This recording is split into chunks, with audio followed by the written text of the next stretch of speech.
भारत का पहला गांव माणा गांव, जहां से पांडव स्वर्ग गए थे, जहां सरस्वती नदी की अंतिम झलक मिलती है और जहां महाभारत लिखी गई थी। आइए इस ऐतिहासिक गांव की यात्रा पर चलें। माणा गांव उत्तराखंड के चमोली जिले में बसा एक प्राचीन और पवित्र स्थान है, जिसे पहले भारत के अंतिम गांव के नाम से जाना जाता था।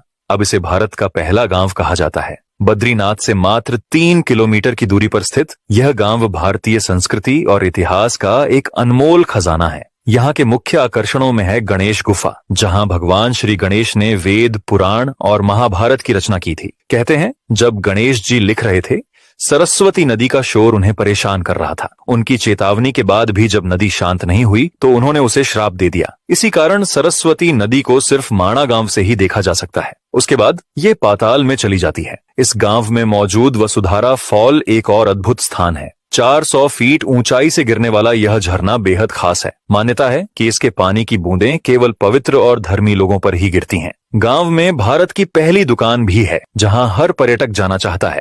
इस गांव का हर कोना हमारे इतिहास और संस्कृति की याद दिलाता है।